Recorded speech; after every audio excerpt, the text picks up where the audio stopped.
Hello ನಮಸ್ತೆ friends, welcome to my YouTube channel tech world with Praneeka. Friends, ನೀವು ನೋಡ್ತಾ ಇದ್ದಾರೆ tech world with Praneeka YouTube channel. Friends, ಇವತ್ತಿನ ನೋಡೋದ್ರಲ್ಲಿ ರಾಜ್ಯ ವಿದ್ಯಾರ್ಥಿ ತಂತ್ರಾಂಶದಲ್ಲಿ ವಿದ್ಯಾಸಿರಿ ಊಟ ಮತ್ತು ವಸತಿ ಯೋಜನೆಗೆ ನೀಡುತ್ತಾ ಅಂತ ಅಮೌಂಟ್ನ ಹೆಚ್ಚಳ ಮಾಡಿದ್ದಾರೆ. ರಾಜ್ಯ ಸರ್ಕಾರದ ಮುಖ್ಯಮಂತ್ರಿಯಾಗಿರ್ತಕ್ಕಂಥ ಸಿದ್ದರಾಮಯ್ಯವರು ಅಧಿಕೃತ ಘೋಷಣೆ ಕೂಡ ಮಾಡಿದ್ದಾರೆ. ಬನ್ನಿ ಫ್ರೆಂಡ್ಸ್, ಎಷ್ಟಕ್ಕೆ ಹೆಚ್ಚು ಮಾಡಿದ್ದಾರೆ ವಿದ್ಯಾಸಿರಿ ಮೊತ್ತ ಏನಿತ್ತಲ್ಲ ಈ ಮುಂಚೆ 15,000 ರೂಪಾಯಿ 10 ತಿಂಗಳಿಗೆ ಅಂತ ನೀಡ್ತಾ ಇದ್ರು, ಅದನ್ನು ಈಗ ಹೆಚ್ಚಳ ಮಾಡಲಾಗ್ತಾಯಿದೆ. ಅದು ಎಷ್ಟು ಬರುತ್ತೆ ಅಂತಲೂ ಕೂಡ ತಿಳಿಸ್ಕೊಡ್ತಾ ಹೋಗ್ತೀನಿ. ತಪ್ಪು ಸ್ಕಿಪ್ ಮಾಡೋದು ಪೂರ್ತಿಯಾಗಿ ನೋಡಿ. ಹಾಗೆ ನಿಮಗೆ ಇಷ್ಟ ಆದರೆ ಒಂದು ಲೈಕು, ಶೇರು, ಸಬ್ಸ್ಕ್ರೈಬ್ ಮಾಡಿ. ನೋಡಿ ಫ್ರೆಂಡ್ಸ್, ಯಾರಿಗೆ ಹಾಸ್ಟೆಲ್ಗೆ ಅರ್ಜಿ ಸಲ್ಲಿಸಿ ಹಾಸ್ಟೆಲ್ ಸಿಗದೇ ಇರತಕ್ಕಂಥ ವಿದ್ಯಾರ್ಥಿಗಳಿಗೆ ವಿದ್ಯಾಸಿರಿ ಯೋಜನೆಯನ್ನು ಕೂಡ ಜಾರಿ ಮಾಡಿದರು. ಅಂಥ ವಿದ್ಯಾಸಿರಿ ಯೋಜನೆ ಜಾರಿ ಮಾಡಿರ್ತಕ್ಕಂಥ ರಾಜ್ಯ ಸರ್ಕಾರ ಪ್ರತಿ ತಿಂಗಳು 1,500 ರೂಪಾಯಿ 10 ತಿಂಗಳಿಗೆ 15,000 ರೂಪಾಯಿ ನೀಡ್ತಾ ಇತ್ತು. ಸೊ ಅದನ್ನು ಈಗ ಪ್ರತಿ ವರ್ಷವೂ ಕೂಡ ಅದನ್ನು ಏನಪ್ಪ ಅಂದರೆ ಹೆಚ್ಚು ಮಾಡಬೇಕು ಅಂತ ಅಧಿಕೃತವಾಗಿ ರಿಕ್ವೆಸ್ಟ್ ಕೂಡ ಹೋಗ್ತಾ ಇತ್ತು. ಅದಕ್ಕೆ ರಾಜ್ಯ ಸರ್ಕಾರದಿಂದ ಅಧಿಕೃತವಾಗಿ ಬಂದಿದೆ. ಸೊ ಅದು ಆದೇಶ ಕೂಡ ಏನಪ್ಪ ಅಂದರೆ ವಿದ್ಯಾಸಿರಿ ವಿದ್ಯಾರ್ಥಿ ವೇತನ 2,000ಕ್ಕೆ ಹೆಚ್ಚಳ.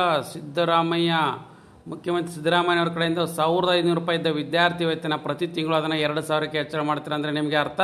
ಸೊ ಈಗ 20,000 ರೂಪಾಯಿ 15,000 ರೂಪಾಯಿಂದ 20,000 ರೂಪಾಯಿ ಹೆಚ್ಚಳ ಮಾಡಿ ಅಧಿಕೃತವಾಗಿ ಘೋಷಣೆ ಕೂಡ ಮಾಡಿದ್ದಾರೆ. ಸೊ ಇದೊಂದು ಬಿಗ್ ಅಪ್ಡೇಟ್ ಅಂತ ತಿಳಿಸ್ಕೊಡ್ತೀನಿ. ಉನ್ನತ ಶಿಕ್ಷಣದ ಬಳಿ ಹಾಸ್ಟೆಲ್ ಸೌಲಭ್ಯ ದೊರೆಯದಿರತಕ್ಕಂಥ ಎಲ್ಲ ಹಿಂದುಳಿದ ವರ್ಗ ಸಮುದಾಯದ ವಿದ್ಯಾರ್ಥಿಗಳು ವಿದ್ಯಾಸಿರಿ ಯೋಜನೆ ಅಡಿ ನೀಡತಕ್ಕಂಥ 1,500 ರೂಪಾಯಿ ವಿದ್ಯಾರ್ಥಿ ವೇತನವನ್ನು 2,000 ರೂಪಾಯಿ ಕೂಡ ಹೆಚ್ಚಿಸಲಾಗುವುದು ಅಂತ ಕೂಡ ಮುಖ್ಯಮಂತ್ರಿ ಸಿದ್ದರಾಮಯ್ಯವರು ಕೂಡ ಘೋಷಣೆ ಮಾಡಿದ್ದಾರೆ. ಕಾರ್ಯಕ್ರಮವೊಂದರಲ್ಲಿ ಮಾತನಾಡಿರ್ತಕ್ಕಂಥ ಅವರು, ಹಿಂದುಳಿದ ವರ್ಗದ ಮಕ್ಕಳು ನಗರ ಪ್ರದೇಶಗಳಲ್ಲಿ ಸ್ವಂತ ವಸತಿ ಖರ್ಚು ಭರಿಸಿಕೊಂಡು ವಿದ್ಯಾಭ್ಯಾಸ ಮಾಡೋದು ಕಷ್ಟ. ಹಾಗಾಗಿ ನಾವೆಲ್ಲ ಓದಬೇಕಾದ್ರೆ ರೂಮ್ ಮಾಡ್ಕೊಂಡು ಹೋಟೆಲ್ನಿಂದ ಸಾಂಬಾರು ತಂದು ಅನ್ನ ಮಾಡ್ಕೊಂಡು ಊಟ ಮಾಡ್ತಾ ಇದ್ವಿ. ಈ ಕಾರಣಕ್ಕಾಗಿ ನಾನು ಹಾಸ್ಟೆಲ್ ಪ್ರವೇಶ ಸಿಗದ ಮಕ್ಕಳಿಗಾಗಿ ವಿದ್ಯಾಸಿರಿ ಯೋಜನೆ ಕೂಡ ಜಾರಿಗೆ ತಂದು 1,500 ರೂಪಾಯಿ ತಿಂಗಳ ಕೊಡ್ತಾ ಇದ್ದೀನಿ. ಈಗ ಅದನ್ನು 2,000 ರೂಪಾಯಿಗೆ ಹೆಚ್ಚಳ ಮಾಡ್ತೀನಿ. ಇದರಿಂದ ಪ್ರತಿ ವಿದ್ಯಾರ್ಥಿಗೆ ವಾರ್ಷಿಕವಾಗಿ 20,000 ರೂಪಾಯಿ ಸಿಗುತ್ತೆ ಅಂತ ಕೂಡ ಅಧಿಕೃತವಾಗಿ ಘೋಷಣೆ ಕೂಡ ಮಾಡಿದ್ದಾರೆ. ಇದೊಂದು ಬಿಗ್ ಅಪ್ಡೇಟ್ ಅಂತಲೇ ತಿಳಿಸ್ಕೊಡ್ತೀನಿ.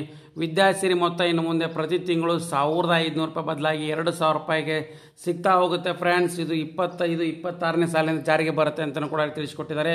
ವಿದ್ಯಾಸಿರಿ ಯೋಜನೆ ಮೊತ್ತವನ್ನು ಹೆಚ್ಚಳ ಮಾಡಿ ಇದೇನಪ್ಪ ಅಂದರೆ ಅಧಿಕೃತವಾಗಿ ಆದೇಶ 25-26ನೇ ಸಾಲಿಂದ ಅಕಾಡೆಮಿಕ್ ಇಯರಿಂದ ಸ್ಟಾರ್ಟ್ ಆಗುತ್ತೆ. ಹಾಗಾಗಿ ಎಲ್ಲ ವಿದ್ಯಾರ್ಥಿಗಳು ಇದೊಂದು ಬಿಗ್ ನ್ಯೂಸ್ ಅಂತಲೇ ತಿಳಿಸ್ಕೊಡ್ತೀನಿ. ಲೇಟೆಸ್ಟ್ ಆಗಿರ್ತಕ್ಕಂಥ ಅಪ್ಡೇಟ್ ಫ್ರೆಂಡ್ಸ್.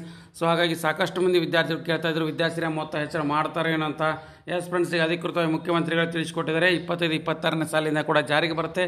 ಇನ್ನು ಮುಂದೆ ನಿಮಗೆ ವಿದ್ಯಾಸಿರಿ ಮೊತ್ತ 1,500 ಬದಲಾಗಿ 2,000 ರೂಪಾಯಿ ನಿಮ್ಮ ಅಕೌಂಟ್ಗೆ ಪ್ರತಿ ತಿಂಗಳು ಅಂತೇಳಿ ಅಂದರೆ ವರ್ಷಕ್ಕೆ 20,000 ರೂಪಾಯಿ ಜಮಾ ಆಗ್ತಾ ಹೋಗುತ್ತೆ.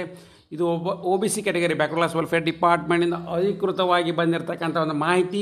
ಸೊ ಹಾಗಾಗಿ ಇದು ಲೇಟೆಸ್ಟ್ ಆಗಿರ್ತಕ್ಕಂಥ ಅಪ್ಡೇಟು. ಸೊ ಹಾಗಾಗಿ ಈ ವಿಡಿಯೋದ ಮಾಹಿತಿ ಇಷ್ಟ ಆಗಿದ್ರೆ ಒಂದು ಲೈಕು, ಶೇರು, ಸಬ್ಸ್ಕ್ರೈಬ್ ಮಾಡಿ. And finally thanks for watching the video.